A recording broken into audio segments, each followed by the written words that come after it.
नमस्कार दोस्तों। ऐसा कहते हैं कि कुछ अच्छी किताबें आपकी परिस्थितियां बदल सकती हैं। जब परिस्थितियां बदल जाएंगी तो ज़िंदगी भी बदल जाएगी। मेरा भी यही मानना है। तो आज बात करते हैं 3 किताबों की जो आपकी कैसी भी सिचुएशंस हों वो बदल सकती है। चाहे वो फाइनेंशियल सिचुएशन हो, चाहे वो इमोशनल सिचुएशन हो, रिलेशनशिप की बात हो या पर्सनल कोई भी समस्या हो, इन किताबों के द्वारा वो समस्याओं का समाधान हो सकता है। पहली किताब है द सीक्रेट, जिसको लिखा है एक ऑस्ट्रेलियन ऑथर रोंडा ब्रायन ने, जो हिंदी में उपलब्ध है आई गेस रहस्य के नाम से। रोंडा कहती हैं कि इस किताब में वो सीक्रेट लिखे हैं जो कि हमारे पूर्वज जानते थे और उन्होंने सबके साथ शेयर नहीं किया। जब मैंने पहली बार इस किताब को 2010 में पढ़ा तो आप बिलीव नहीं करेंगे, इस किताब को पढ़ने के बाद, इस किताब की चीज़ों को इम्प्लीमेंट करने के बाद ज़िंदगी में चेंजेस स्टार्ट हुए। वैसे तो मेरा मानना है इस किताब में जो सार है वो हमारे वेदों में, हमारे पुराने ग्रंथों में लिखा हुआ है। लेकिन आज के ज़माने में वेदों को पढ़ना और समझना मुश्किल है।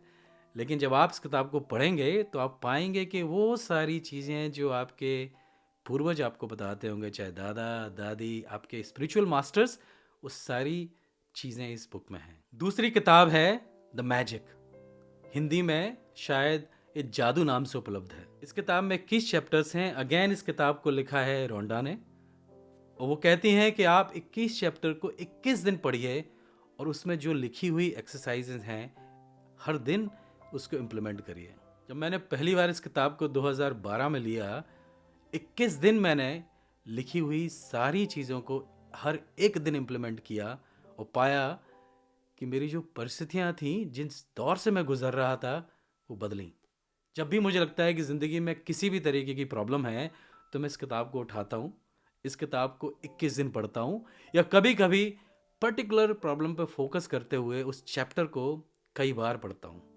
सिर्फ एक बार नहीं, कई बार पढ़ता हूँ। जब मैं उस पर्टिकुलर चैप्टर को पढ़ता हूँ और उसकी लिखी हुई एक्सरसाइज को इम्प्लीमेंट करता हूँ तो मैं पाता हूँ कि डेफिनेटली वो परिस्थिति बदलती है। और तीसरी किताब जो मेरे दिल के बड़े ही करीब है, इसका नाम है an intimate note to the sincere Sikar.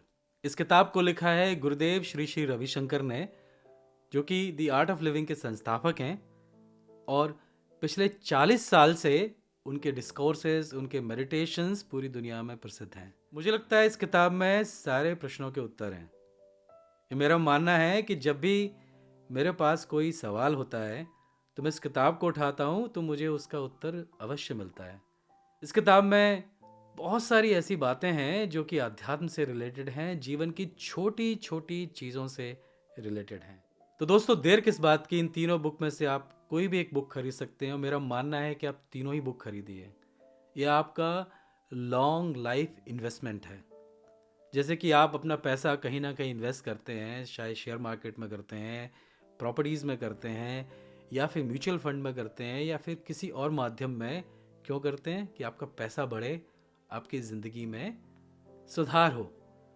तो मेरा मानना है कि जब आप नॉलेज में इन्वेस्टमेंट करते हैं और जब इन 3 बुक में इन्वेस्ट करेंगे तो डेफिनेटली फाइनेंशियल सिचुएशन तो बदलेगी ही, लेकिन और सारी जो प्रॉब्लम्स होती हैं ज़िंदगी की, जो आपको घुमा के रखती हैं, रिलेशनशिप या पर्सनल प्रॉब्लम्स या हेल्थ प्रॉब्लम, जो पैसे से नहीं ठीक हो सकती, वो इन बुक से ठीक हो सकती हैं। चाहे आप किसी भी उम्र में हो, चाहे आप पढ़ाई करते हो, नौकरी करते हो या आप शादीशुदा हैं, बच्चे हैं आपके, या आप उम्र के उस पड़ाव पर पहुंच गए हैं जहां पर आप आध्यात्मिक चीज़ों को ढूंढना चाहते हैं, तो इन 3 किताबों को ज़रूर खरीदिए। दोस्तों, बताइए आपको आज का एपिसोड कैसा लगा? आपको अच्छा लगा तो सब्सक्राइब करना ना भूलिए और कमेंट में बताइए कि नया एपिसोड में आप क्या देखना चाहते हैं। तब तक के लिए धन्यवाद। नमस्कार।